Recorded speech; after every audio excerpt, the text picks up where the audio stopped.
전 세계 전문가 1,300명 중 90%가 지금 상황을 위험하다고 답했습니다. 절반은 극도로 위험하다고 봤고, 나머지 절반은 불안정하다고 봤죠. 중동과 우크라이나, 대만과 핵 위기가 따로 노는 게 아니라 서로 얽히면서 하나의 거대한 전쟁 구조를 만들고 있다는 진단이 나오고 있습니다. 100여 년 전 1차 세계대전이 터지기 직전과 지금이 놀랍도록 닮아있다는 분석까지 나오는 상황인데요.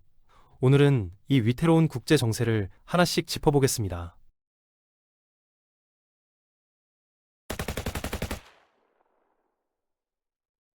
먼저 왜 지금이 1차전 직전과 비교되는지부터 살펴봐야 하는데, 핵심은 힘의 공백입니다. 예전에는 영국이라는 하나의 강대국이 전 세계 질서를 잡고 있었는데, 독일이 급격히 부상하면서 균열이 생겼고 결국 충돌로 이어졌던 거죠.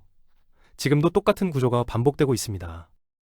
미국이라는 압도적인 힘이 있었는데 중국이 도전장을 내밀면서 미국의 통제력이 약해졌고, 그 틈을 타고 곳곳에서 전쟁이 터지고 있는 겁니다. 우크라이나, 이스라엘과 하마스, 태국과 캄보디아까지 규칙이 사라진 자리에 힘의 논리만 남았다는 평가가 나옵니다. 그렇다면 지금 이 전쟁은 언제 끝날까요? 단기적으로는 미국이 호르무즈 해협에서 발을 빼고 승리를 선언할 가능성이 있습니다. 실제로 그런 흐름이 반영되면서 유가가 조금씩 떨어지는 움직임도 보이는데요. 하지만 장기적으로 보면 이야기가 완전히 달라집니다. 이란이 완벽하게 패배하지 않는 이상 걸프만의 갈등은 앞으로도 수십 년간 이어질 거라는 전망이 나옵니다. 왜냐하면 이란이 이미 군사 강국에서 테러 국가로 완전히 성격이 바뀌어 버렸기 때문입니다. 전쟁 이전까지만 해도 중동 최강의 군사력을 자랑했지만 미국과 이스라엘의 공습으로 사실상 괴멸 수준의 타격을 입었죠. 그런데도 정권은 무너지지 않았습니다.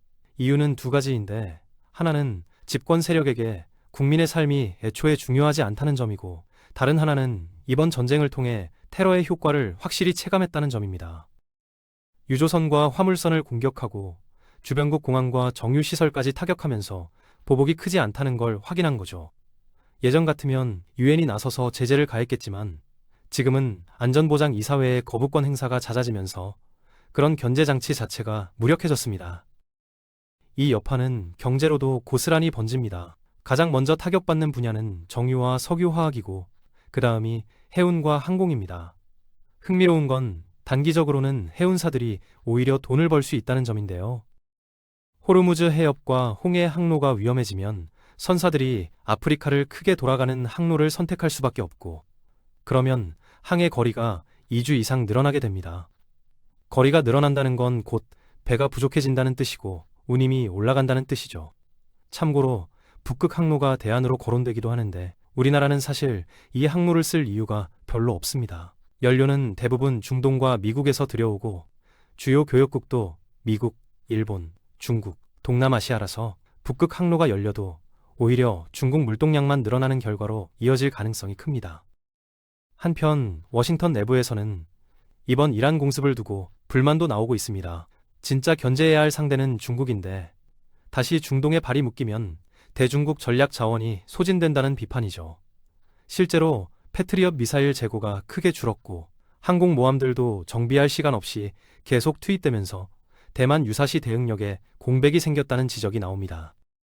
그런데 정작 중국도 이번 사태로 치명타를 입었다는 점은 잘 알려지지 않은 부분입니다.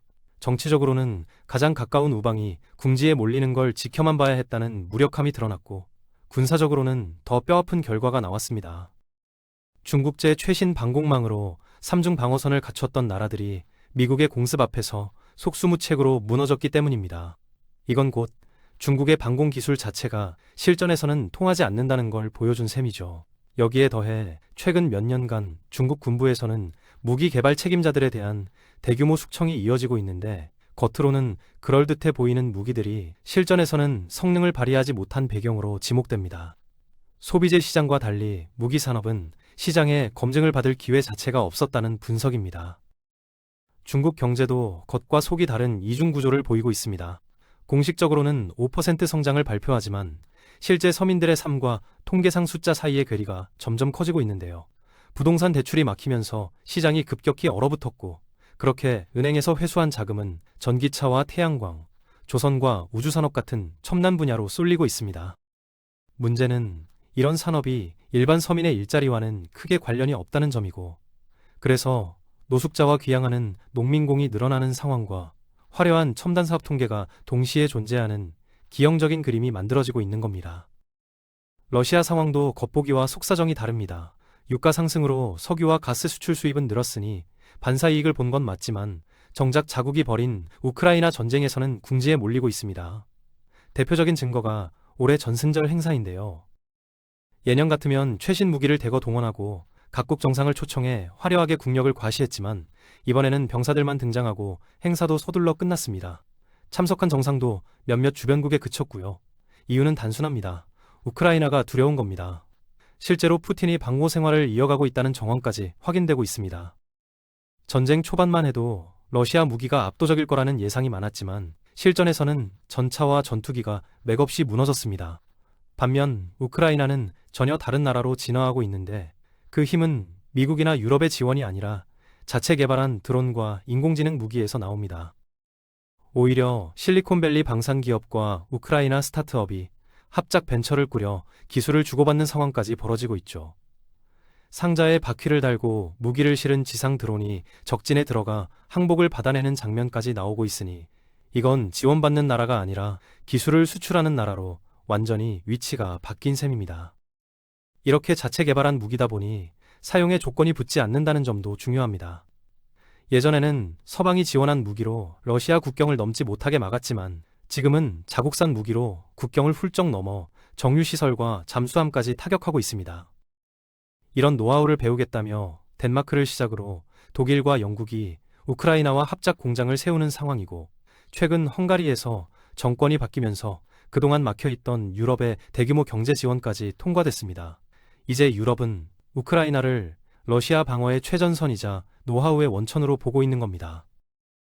결국 지금 벌어지는 전쟁은 과거의 군인 대 군인, 무기 대 무기의 싸움과는 완전히 다른 성격을 띠고 있습니다. 경제로 상대를 옥죄고 원하는 것을 얻어내는 총력전에 가까운데 이런 흐름은 미국 대통령이 바뀐다고 해서 쉽게 되돌아가지 않을 거라는 전망이 지배적입니다. 그렇다면 우리는 무엇을 준비해야 할까요? 누구와 손을 잡을지, 우리 내부 문제는 어떻게 정비할지, 그리고 스스로의 전략적 정체성을 어디까지 바꿀 수 있을지를 지금부터 근본적으로 다시 검토해야 하는 시점입니다. 더 이상 누군가 대신 지켜주는 세상이 아니라는 걸 냉정하게 받아들여야 할 때입니다.